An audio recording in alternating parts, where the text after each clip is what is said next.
এই কয়টি আসন স্থগিত রেখেই পুনর্গণনার মধ্য দিয়ে স্বচ্ছতার সাথে আপনারা রেজাল্টটা দেন, তারপরে গেজেট দেন।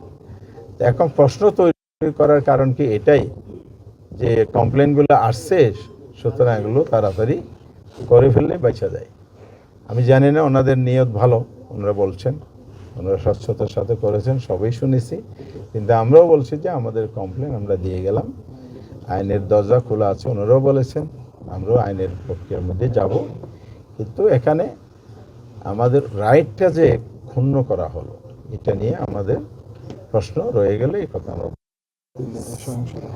সেকেন্ড পয়েন্ট হচ্ছে নির্বাচনের আগে এবং পরে সহিংসতা যে হয়েছে সেটাই। নির্বাচনী সহিংসতা বাংলাদেশে অতীত হয়েছে, এগুলো আমরা জানি, কিন্তু এইবার তো সেটা প্রত্যাশিত ছিল না। এই জায়গা থেকে বেরিয়ে আসার জন্য তো জুলাই অভ্যুত্থানে অনেক রক্ত ঝরেছে, জীবন দেয়া হয়েছে। এখন সেই জায়গাটা পুনরাবৃত্তি ঘটছে, তাহলে কি এটাই হচ্ছে বাংলাদেশে আবার ফ্যাসিবাদের আবারও স্বৈরতন্ত্র উত্থান হতে যাচ্ছে? আমার বোনরা, আমার মায়েরা, নারীরা আজকে নিরাপদ হলো না। করতেছে সেদিন কি হয়েছিল, একজন মা, একজন নারী, 4 সন্তানের জননী, তাকে গণধর্ষণের শিকার হতে হয়েছিল। প্রশাসন বলেছে এরকম কোনো ঘটনা ঘটে নাই।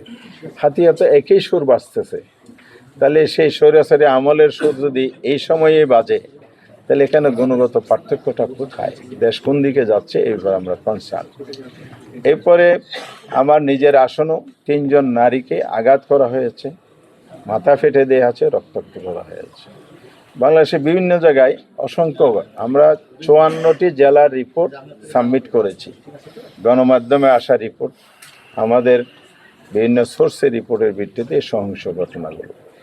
আমাদের আমিরি জামাত 11 দলের মিটিং করে গত পরশুদিন প্রেস ব্রিফিং করে স্পষ্ট করে দিয়েছে যে সহিংসতা বন্ধ করুন, বন্ধ যদি আপনারা না করেন তাহলে আমরা রাজপথে নামতে বাধ্য হব। আমাদের 11 দলের সিদ্ধান্ত হয়েছে, পার্লামেন্টে আমরা গঠনমূলক বিরোধী দলের ভূমিকা পালন করব, দেশ এবং জাতির স্বার্থে কথা বলবো। আমাদের বক্তব্য হলো দেশ গড়ার জন্য, আমাদের বাংলাদেশ, দেশকে আমরা ভালোবাসি, দেশকে আমরা পিছনে নিতে চাই না, সামনে নিতে চাই। সেই সেন্টিমেন্ট থেকে আমরা কাজ করার জন্য, ভূমিকা পালনের জন্য প্রস্তুত আছি ইতিবাচকভাবে। কিন্তু যদি এই ধরনের সহিংসতা অব্যাহত থাকে তাহলে অবশ্যই দেশ আবার পিছনের দিকে যাবে।